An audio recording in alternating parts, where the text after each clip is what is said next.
자, 이번에는 제가 이제 교회 개혁에 관하여 저의 좀 생각하는 바를 좀 말씀드리고자 합니다. 교회 개혁. 마틴 루터가 종교 개혁 당시 정통 교회였던 캐톨릭을 향하여 개혁을 외쳤습니다. 그리고 종교 개혁이 일어났죠. 오늘날 시대에 그런 일이 일어나기 쉽지 않겠죠. 이제 주님 오실 날이 가까웠기 때문에 이제는 그런 기회조차도 우리에게는 없습니다. 각자 믿음에 따라서 주님 오실 날을 기다리면 되는 겁니다. 다만 저는 다수는 아니시라고 봅니다. 제가 말씀드린 바에 대해서 소수의 분들만이 동의하리라고 저는 생각하는데, 제가 알고 있는 거, 제가 보는 바 교회 개혁에 대해서 말씀드리고자 합니다. 먼저 중요한 것은 신학교 개혁입니다. 오늘날 신학교는 개혁돼야 됩니다. 이대로는 안 됩니다. 저는 신학교를 20여 개를 다녀봤습니다. 학위를 추구해서 다닌 적은 없습니다. 신학교의 개혁사항을 먼저 말씀드리겠습니다. 자, 오늘날 신학교는 무엇을 위한 교육인가? 그에 대한 답을 해야 돼요. 죄종을 양성하고 배출해야 되는데 그게 아니에요. 학문을 가르쳐요. 성경을 가르치고 영성을 추구하는 그런 신학교가 아니에요. 즉 영적 지도자를 만드는 신학교가 아닙니다. 한국, 뉴질랜드, 미국 다 그래요. 한국에도 제가 10여 개, 뉴질랜드도, 미국에도 한 10개, 뉴질랜드에서 한 4, 5개 신학교를 다녀봤어요. 그런데 신학교가 이미 하나님의 영성 있는 종을 만드는 사도 바울 같은 디모데 같은 그런 사람을 만드는 그런 신학교가 아니에요. 이미 모든 신학교는 1차적으로 학위를 추구해요. 석사학위, 학사학위, 박사학위를 주는 그런 학교가 다 되어 있어요. 물론 간혹 훈련하는 데가 있긴 있지만 그래도 거기도 기도를 훈련하거나 전도를 훈련하거나 말씀에 심취하도록 한다거나 그런 목표는 없어요. 교육의 목적과 목표가 없어요. 달라졌어요. 뭐다? 책으로 공부하는 겁니다. 성경을 공부하는 그렇지 않아요. 그러면 우리는 훈련해야 되잖아요. 훈련. 영성을 추구하는 훈련. 사도 바울이 디모데를 가르쳤듯이 또는 말씀을 가르치고 그래야 되는데 그게 아니에요. 성경이 주 교재가 아닙니다. 참 놀라운 일이에요. 자, 교과 과정이죠. 교과 과정. 이게 이제 신학교에는 여러분들 들어가시면 나옵니다. 미국이나 한국이나 이 학교는 무엇을 가르치는가 한번 살펴보세요. 1학년의 몇 학점인데 과목은 무엇인가? 상담학, 리더십 이런 걸 조직신학 합니다.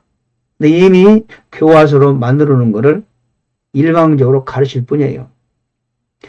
그러니까 학생이 스스로 공부하고 스스로 성경을 읽고 스스로 연구하고 그런 게 아니에요. 이미 정해진 것을 그냥 주의식으로 교육하는 거예요. 여러분 주의식 교육 해봤잖아요.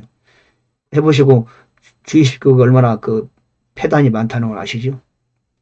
그냥 주의식 교육, 학점 따는 교육, 졸업을 위한 교육, 학위를 따는 교육. 그리고 아주 중요한 건데 거기서 가르치는 교수들은 어떤 분이냐. 그게 중요하잖아요. 디모데를 가르치는 교수는 누구였죠? 사도 바울이었죠. 믿을만 하잖아요. 그래서 사도 바울은 말하죠. 네가 누구한테 배운 줄 알며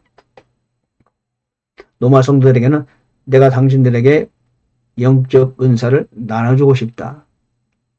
그러니까 신학교 교육이란 뭡니까?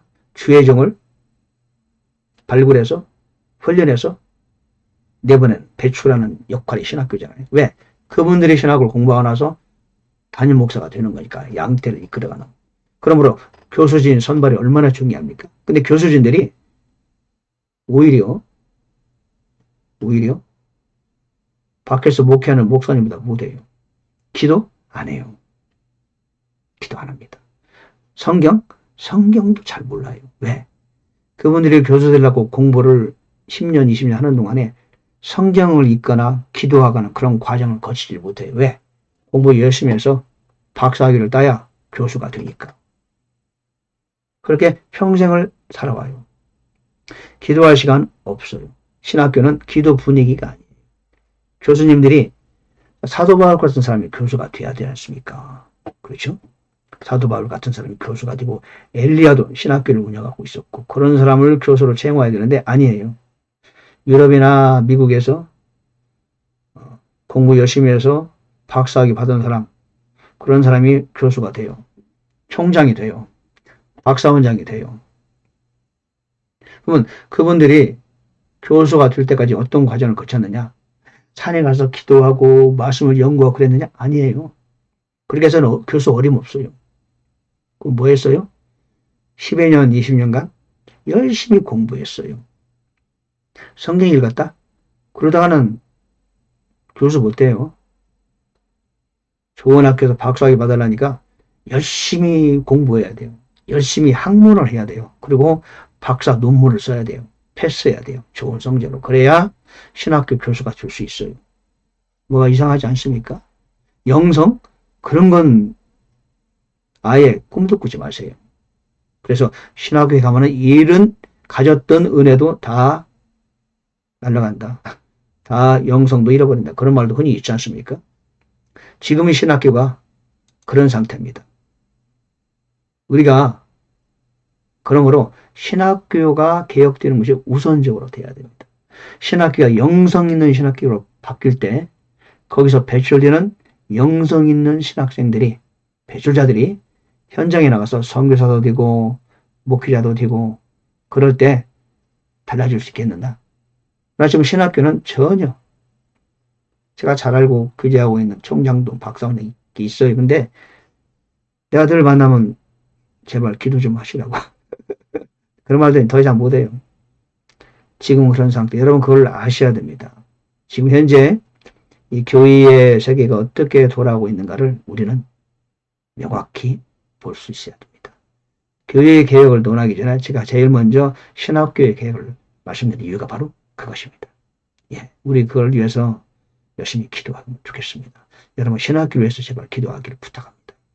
영성을 개발하고 훈련하고 성경을 심취하고 그리고 전도를 배우는, 그렇죠?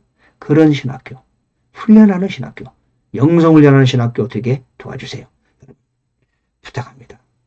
기도하시기 바랍니다. 할렐루야.